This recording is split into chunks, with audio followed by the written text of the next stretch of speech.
Hi friends, ಎಲ್ಲರೂ ಹೇಗಿದ್ದೀರಾ? ಎಲ್ಲರೂ ಚೆನ್ನಾಗಿದ್ದೀರಾ ಅಂತ ಅಂದ್ಕೊಂಡಿದ್ದೀನಿ. ನಾನಿವತ್ತು ತುಂಬಾ ಡಿಫ್ರೆಂಟ್ ಆಗಿರೋ ಬ್ರೇಕ್ಫಾಸ್ಟ್ ಮಾಡ್ತಾ ಇದ್ದೀನಿ. ತುಂಬ ರುಚಿಯಾಗಿರುತ್ತೆ. ಇದು ಸಾಬುದಾನಿ ಕಿಚಡಿ ಅಂತ ಹೇಳ್ತಾರೆ. ತುಂಬ ರುಚಿಯಾಗಿರುತ್ತೆ. ಬನ್ನಿ ಫ್ರೆಂಡ್ಸ್, ಇದು ಹೇಗೆ ಮಾಡೋದು ಅಂತ ನೋಡ್ಕೊಂಡು ಬರೋಣ. ನೋಡ್ಬೋದು ಫ್ರೆಂಡ್ಸ್, ಇವಾಗ ನಾನು ಸಾಬುದಾನಿನ ತೋರಿಸ್ತಾ ಇದ್ದೀನಿ. ಸಾಬುದಾನಿ ಅಂದರೆ ಈ ರೀತಿಯಾಗಿರುತ್ತೆ, ಅಂದರೆ ಸಬ್ಬಕ್ಕಿ ಅಂತ ಹೇಳ್ತಾರೆ. ಇದು ರಾತ್ರಿ ನಾನು 2 ನಿಮಿಷ ನೀರಿಗೆ ಹಾಕಿ ನೀರೆಲ್ಲ ಬಸಿದು ಇಟ್ಕೊಂಡಿದ್ದೀನಿ. ನೋಡಿ, ಈ ರೀತಿಯಾಗಿ ಸಾಫ್ಟ್ ಆಗಿರಬೇಕು. ಇದು ತುಂಬ ಚೆನ್ನಾಗಿ ಬರುತ್ತೆ. ಈಗ ಒಗ್ಗರಣೆ ಮಾಡ್ಕೊಳ್ಳೋದಕ್ಕೆ ಏನೇನು ತೊಗೊಂಡಿದ್ದೀನಿ ಅಂತ ನೋಡ್ಕೊಂಡು ಬರೋಣ. ನೋಡಿ, ಈಗ ನಾನು ಒಂದು ಸ್ವಲ್ಪ ನಾನು ಕಡಲೆಕಾಯಿ ಬೀಜನ ಪೌಡರ್ ಮಾಡಿ ಇಟ್ಕೊಂಡಿದ್ದೀನಿ. ಹಾಗೆಯೇ ಒಗ್ಗರಣೆಗೆ ನೋಡಿ ಈರುಳ್ಳಿ ಮತ್ತು ಕರಿಬೇವಿನ ಸೊಪ್ಪು ತೊಗೊಂಡಿದ್ದೀನಿ. ಒಂದು ಟೊಮೆಟೊ ಹಣ್ಣನ್ನು ಕಟ್ ಮಾಡ್ಕೊಂಡಿದ್ದೀನಿ. ಹಾಗೆಯೇ ಹಸಿಮೆಣ್ಸಿಕಾಯನ್ನ ಕಟ್ ಮಾಡ್ಕೊಂಡಿದ್ದೀನಿ. ಈ ಕಡೆ ಗ್ಯಾಸ್ ಮೇಲೆ ನಾನು ಒಂದು ಅಗಲವಾದ ಪಾತ್ರೆ ಇಟ್ಕೊಂಡು ಅದಕ್ಕೆ ಎಣ್ಣೆ ಹಾಕ್ಕೊಂಡು ಸಾಸಿವೆನೂ ಹಾಕ್ಕೊಂಡಿದ್ದೀನಿ. ಸಾಸಿವೆನೂ ನೋಡಿ ಚಟಪಟ ಅಂತ ಸಿಡಿತಾ ಇದೆ.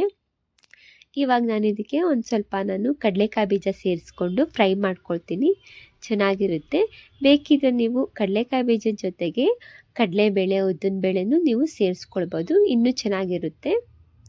ಇವಾಗ ನೋಡಿ, ನಾನು ಈರುಳ್ಳಿನ ಮತ್ತು ಕರಿಬೇವಿನ ಸೊಪ್ಪನ್ನ ಹಾಕ್ಕೊಳ್ತಾ ಇದ್ದೀನಿ. ಹಾಕ್ಕೊಂಡ ನಂತರ ಇದನ್ನು ಮೀಡಿಯಮ್ ಉರಿ ಇಟ್ಕೊಂಡು ನಾನು ಫ್ರೈ ಮಾಡ್ಕೊಳ್ತೀನಿ. ಇದೆಲ್ಲ ಪೂರ್ತಿಯಾಗಿ ಹಸಿ ವಾಸನೆ ಹೋಗೋ ತನಕನೂ ನಾವು ಫ್ರೈ ಮಾಡ್ಕೊಳ್ಬೇಕಾಗುತ್ತೆ. ಇಲ್ಲ ಅಂತ ಅಂದರೆ ನಾವು ಹಾಗೇ ಬೇಗ ನಾವು ಒಗ್ಗರಣೆ ಮಾಡ್ಕೊಂಡ್ಬಿಟ್ರೆ ಎಲ್ಲ ಅದು ಹಸಿ ವಾಸನೆ ಇರುತ್ತೆ, ಹಾಗೆಯೇ ಕಚ ಕಚ ಅಂತಲೂ ಇರುತ್ತೆ. ಅದಕ್ಕೋಸ್ಕರ ನಾವು ಪೂರ್ತಿಯಾಗಿ ಹಸಿ ವಾಸನೆ ಹೋಗಬೇಕು. ನೋಡಿ, ಇಷ್ಟ ಆದರೆ ಸಾಕು. ಇವಾಗ ನಾನು ಇದಕ್ಕೆ ಹಸಿಮೆಣ್ಸಿನ್ಕಾಯಿನೂ ಹಾಕ್ಕೊಳ್ತೀನಿ. ಹಾಗೆಯೇ ಟೊಮೆಟೊ ಹಣ್ಣನ್ನು ಸೇರಿಸ್ಕೊಳ್ತೀನಿ ಇವಾಗಲೇ. ನೋಡಿ, ಇದು ಹಾಕಿದ ನಂತರ ಇದನ್ನು ಚೆನ್ನಾಗಿ ಒಂದ್ಸಲ ಮಿಕ್ಸ್ ಮಾಡ್ಕೊಳ್ತೀನಿ. ನೋಡಿ, ಈ ರೀತಿಯಾಗಿ ನಾನು ಮಿಕ್ಸ್ ಮಾಡ್ಕೊಂಡಿದ್ದೀನಿ. ಇದನ್ನು ಪೂರ್ತಿಯಾಗಿ ಹಸಿ ವಾಸನೆ ಹೋಗಲಿ. ಇವಾಗ ನಾನು ಇದಕ್ಕೆ ಅರಿಶಿನ ಪುಡಿ ಹಾಕ್ಕೊಳ್ತೀನಿ. ಈ ಅರಿಶಿನ ಪುಡಿ ಮತ್ತು ಸ್ವಲ್ಪ ಉಪ್ಪು ಸೇರಿಸ್ಕೊಂಡ್ರೆ ಬೇಗ ಒಗ್ಗರಣೆ ನಮಗೆ ಸಾಫ್ಟಾಗಿ ಮೆತ್ತಗೆ ಬೇಯುತ್ತೆ. ಅದಕ್ಕೋಸ್ಕರ ಅರಿಶಿನ ಪುಡಿ ಮತ್ತು ಉಪ್ಪು ಹಾಕ್ಕೊಳ್ತಾ ಇದ್ದೀನಿ, ಬೇಗ ಒಗ್ಗರಣೆ ಬೇಯಲಿ ಅಂತ. ನೋಡಿ, ಈ ರೀತಿಯಾಗಿ ಹಾಕ್ಕೊಂಡಿದ್ದೀನಿ. ಈಗ ಚೆನ್ನಾಗಿ ಮಿಕ್ಸ್ ಮಾಡ್ಕೊಳ್ತಾ ಇದ್ದೀನಿ. ಇವಾಗಂತೂ ಒಗ್ಗರಣೆ ಅಂತೂ ರೆಡಿ ಆಗಿದೆ. ಇವಾಗ ನನಗೆ ಒಗ್ಗರಣೆ ಜಾಸ್ತಿ ಅನ್ನಿಸ್ತಾ ಇದೆ. ಇದನ್ನು ಒಂದು ಸ್ವಲ್ಪ ನಾನು ತೆಗೆದು ಬಾಕ್ಸ್ಗೆ ಹಾಕಿಟ್ಕೊಳ್ತೀನಿ. ನೋಡಿ, ನಾನೀಗ ಸ್ವಲ್ಪ ಸಾಬುದಾನಿ ತೋರಿಸಿದ್ದೀನಲ್ಲ, ಅದಷ್ಟಕ್ಕೆ ಕಲಿಸ್ಕೊಳ್ಬೇಕಲ್ವ, ಅದಕ್ಕೋಸ್ಕರ ನಾನು ಸ್ವಲ್ಪ ತೆಗೆದಿಟ್ಕೊಂಡು ಇನ್ನೊಂದು ಸ್ವಲ್ಪ ಉಳಿಸ್ಕೊಂಡಿದ್ದೀನಿ. ಇದಕ್ಕೆ ನಾನು ಸ್ವಲ್ಪ ನೀರನ್ನ ಸೇರಿಸ್ಕೊಂಡಿದ್ದೀನಿ. ಇವಾಗ ನಾನು ಇದಕ್ಕೆ ಸಾಬುದಾನಿನ ನೆನೆಸಿಟ್ಕೊಂಡಿದ್ದೆ ನೋಡಿ, ಅದನ್ನೆರಡು ಸೇರಿಸ್ಕೊಂಡು ಈಗ ಎರಡನ್ನೂ ಮಿಕ್ಸ್ ಮಾಡ್ಕೊಳ್ತೀನಿ ಕಲಿಸ್ಕೊಳ್ಳೋದಕ್ಕೆ. ನೋಡಿ, ಈ ರೀತಿಯಾಗಿ ನಾನು ಮಿಕ್ಸ್ ಮಾಡ್ಕೊಳ್ತಾ ಇದ್ದೀನಿ.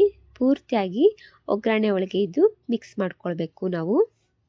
ತುಂಬ ಚೆನ್ನಾಗಿರುತ್ತೆ. ಒಂದ್ಸಲ ನೀವು ಟ್ರೈ ಮಾಡಿ ನೋಡಿ. ಈ ರೀತಿಯಾಗಿ ಡಿಫ್ರೆಂಟ್ ಆಗಿರೋ ಬ್ರೇಕ್ಫಾಸ್ಟ್ ಇದು ತುಂಬಾ ಚೆನ್ನಾಗಿರುತ್ತೆ ತಿನ್ನೋದಕ್ಕಂತೂ. ಈಗ ನೀವು ಉಪವಾಸ ಮಾಡ್ತಿದ್ರೆ ತುಂಬ ಒಳ್ಳೆಯದು ಈ ಥರ ಸಾಬುದಾನಿ ಕಿಚಡಿ ಮಾಡಿಕೊಂಡ್ರೆ. ಆದರೆ ಸಾಬುದಾನಿ ಕಿಚಡಿ ಮಾಡ್ಕೊಳ್ಬೇಕಾದ್ರೆ ಉಪವಾಸ ಇದ್ದವರು ಇದಕ್ಕೆ ಈರುಳ್ಳಿನ ಹಾಕ್ಕೊಳ್ಬಾರ್ದು, ಆಲೂಗೆಡ್ಡೆನ ಹಾಕ್ಕೊಂಡು ಮಾಡ್ಕೊಳ್ಬೇಕಾಗುತ್ತೆ. ನೋಡಿ, ಇದು ಆಲ್ರೆಡಿ ಆಗಕ್ಕೆ ಬಂದಿದೆ ಅಲ್ವಾ. ಲಾಸ್ಟಿಗೆ ಇದಕ್ಕೆ ನಾನು ಕಡಲೆಕಾಯಿ ಬೀಜನ ಪೌಡರ್ ಮಾಡಿ ಇಟ್ಕೊಂಡಿದ್ದೆ ನೋಡಿ, ಇದನ್ನು ಸೇರಿಸ್ಕೊಂಡು ಚೆನ್ನಾಗಿ ನಾನು ಇದನ್ನು ಮಿಕ್ಸ್ ಮಾಡ್ಕೊಳ್ತೀನಿ. ಈ ಕಡಲೆಕಾಯಿ ಬೀಜ ಪೌಡರ್ನ ಹಾಕ್ಕೊಂಡು ನಾವು ಮಿಕ್ಸ್ ಮಾಡಿಕೊಂಡು ತಿಂದರೆ ತುಂಬಾ ಚೆನ್ನಾಗಿರುತ್ತೆ. ತುಂಬ ರುಚಿನೂ ಕೊಡುತ್ತೆ. ಈ ಪೌಡರ್ ಒಂದಿದ್ರೆ ಸಾಕು, ತುಂಬಾ ಟೇಸ್ಟ್ ಆಗಿರುತ್ತೆ. ನೋಡಿ, ರೆಡಿಯಾಗಿದೆ ಇದು.